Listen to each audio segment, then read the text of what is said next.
Welcome back to our Faces of Breast Cancer special here on Living Local. Our next survivor is Kristen Wray. She was diagnosed with cancer when she was only 25 years old. Her diagnosis came right before her wedding. Kristen tells us what it was like to deal with cancer at such a young age.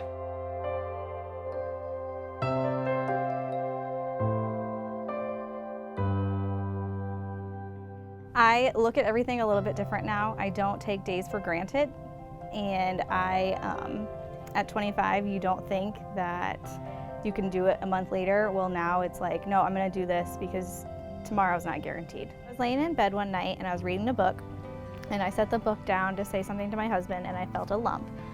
The next day, I went to the hospital where I work, and I asked the doctor to check it out, and he felt it, and within the week, I had an ultrasound. My Unity Point gives you notification when the results come in. I was at work, and I saw that it came in, and I had a doctor's appointment later that day to get the results.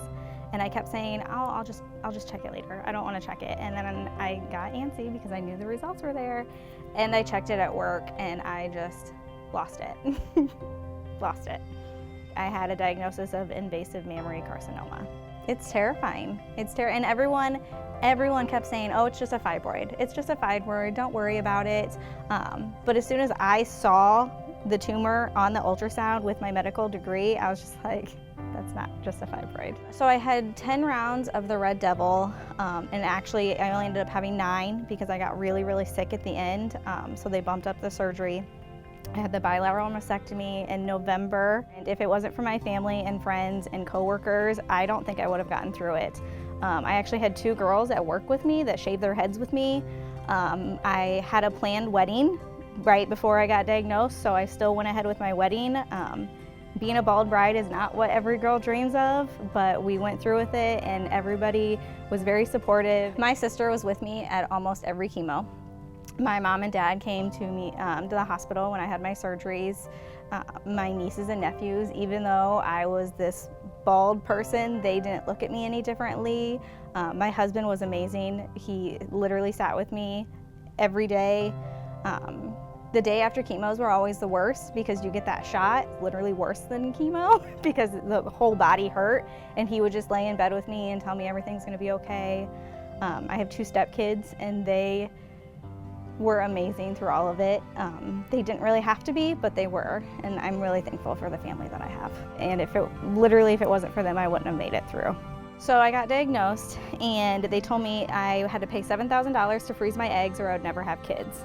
Well, who at 25 has $7,000 laying around? So I just kind of come to terms with I wasn't gonna have kids. But then after chemo, because after chemo you stop having any menstrual cycles and any of that. About 3 years later, I just started having periods again, and I got pregnant, and it was the biggest joy that I've ever had was getting pregnant. She'll be 2 in November. Know that it's always 10 years before you got diagnosed, so at 15 my little girl's gonna have mammograms and stuff, and that makes me really sad for her. But they still don't know why, so I don't know if it's genetic, but we're gonna take all precautions I can, and I'm gonna teach her early. Self-exam, self-exam, self-exam, self-exam. Even though you go to the doctor once a year, they're gonna feel around, but mine popped up just like that. Like it wasn't there, and then all of a sudden it was there, and it was measuring 2.6 by 2 centimeters. That's huge. So self-exam. I have no family history. They did all of these testing on my genes and everything, and still can't determine why at 25 I was diagnosed. I was lucky. Like I said, I worked at the hospital, so I worked with a couple doctors that got me in touch with some other people. None of them were my age, and it's not that I didn't relate to the people that I talked to, but it was different for me. Especially because nobody in my family, I couldn't talk to anybody about it. So I still kind of felt alone, even though I knew I wasn't alone.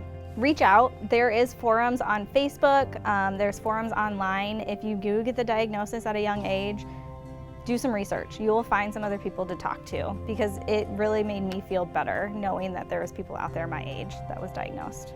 Try to soak in all of the support you can, because at the end of it, you're gonna look back and be like, wow, I can't believe I did that. Like, I am amazing that I did that. So just really in the moment, know that instead of at the end realizing it. I look at things completely different now.